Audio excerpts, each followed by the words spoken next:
Welcome to Spotlight. I'm Liz Waid. And I'm Colin Lowther. Spotlight uses a special English method of broadcasting. It is easier for people to understand no matter where in the world they live.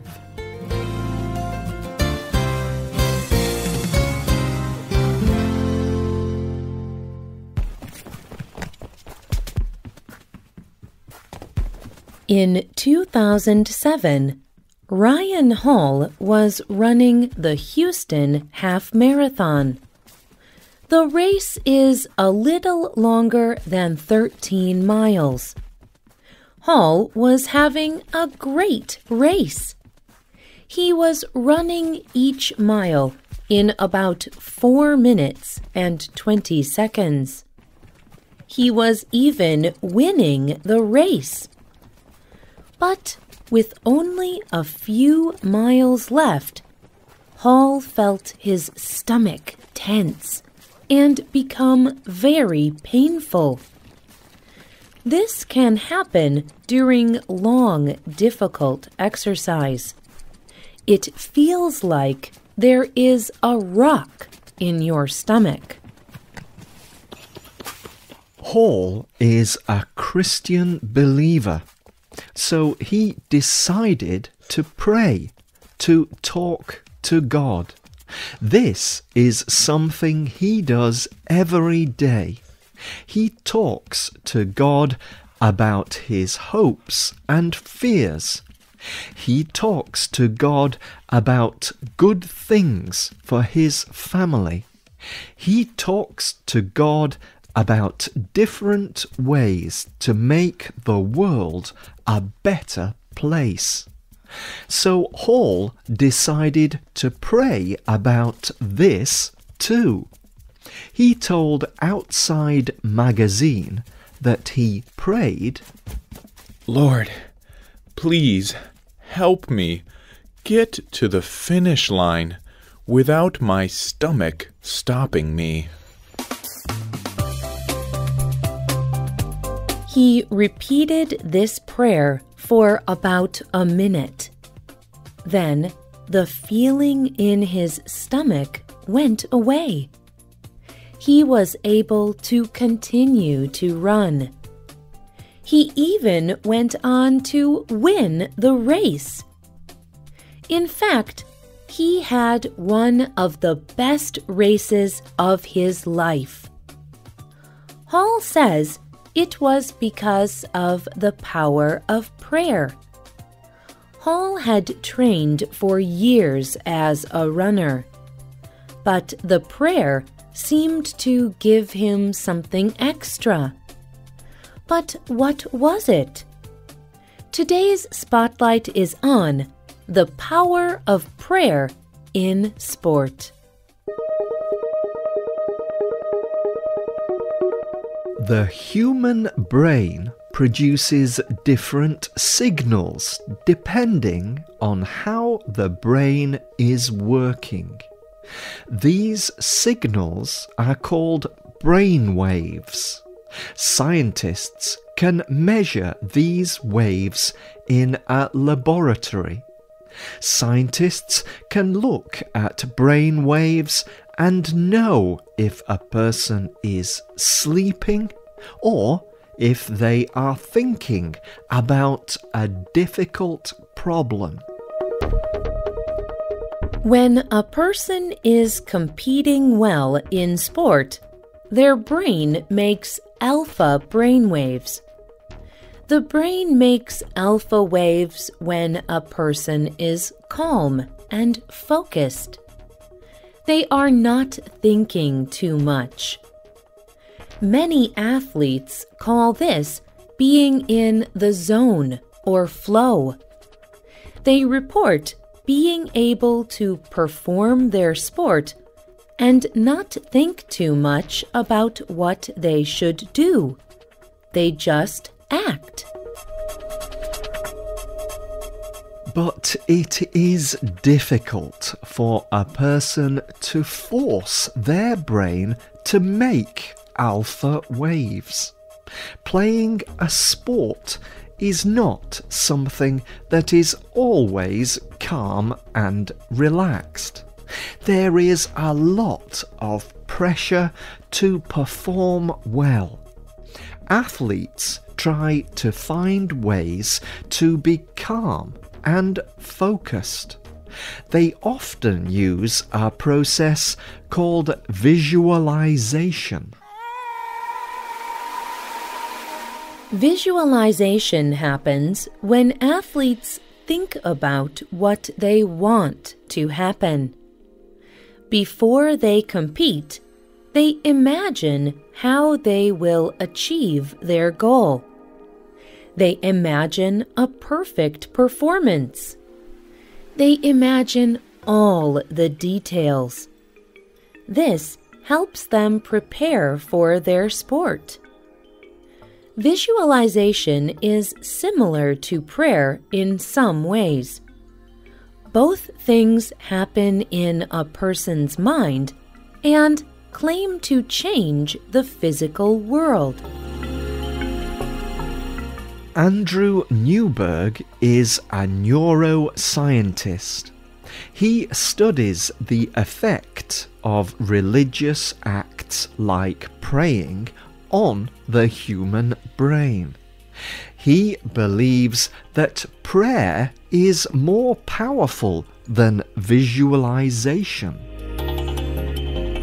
Newberg's research shows that religious people are doing more than visualization. They believe what they are doing. This makes prayer stronger than visualization. Newberg told Outside Magazine, "The more you believe in whatever you are doing, the stronger the effect is going to be. If you are a religious person and your religion is important to you, then being able to pray can be very valuable." This means that when people like Ryan Hall have very strong beliefs, their prayers in sport can help them. But while many people pray that they win their sport, there is more to prayer than winning. Being a Christian believer is not all about winning. The Christian Bible says that when people follow the example of Jesus, their life will be full of love, joy, and peace. They will be patient, kind, and good. They will be faithful, gentle, and self-controlled.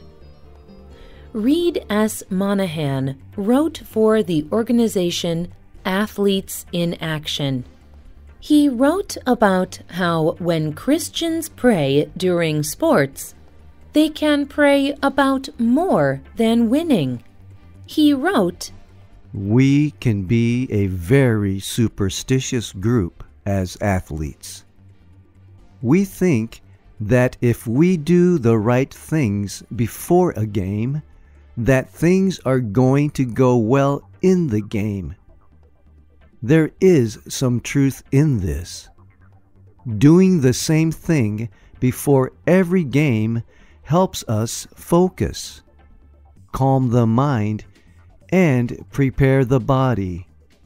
Yet, it is dangerous as Christians to mix God up into sport, as if we are using Him to make us win.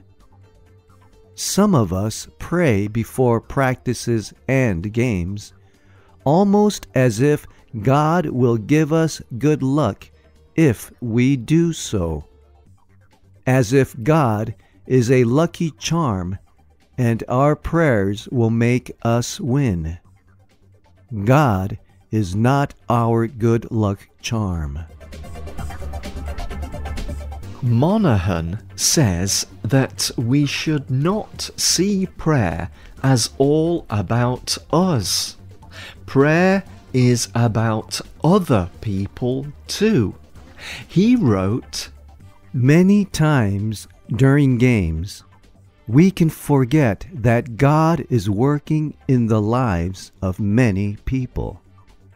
During the game, what if you prayed for a struggling friend or someone whose anger is stopping them from their best play? What if we could move away from prayers only for us and learn to love God by thinking about other people? That would be a big change. Athletes who are followers of Jesus say that Christian prayer is not just a trick to be better at sport. It is a way to talk to God. In fact, for athletes like Ryan Hall, being a Christian athlete is not mostly about winning or losing. It is about living how God wants him to live. In an interview with Runner's World magazine, Hall said, I believe that the Bible unlocks the perfect heart for athletes to compete from. The most important thing I can train is my heart. It is what drives the body. Christians should be able to compete with more freedom, less pressure, and more joy. I have become better at being okay with whatever God has for me in a race.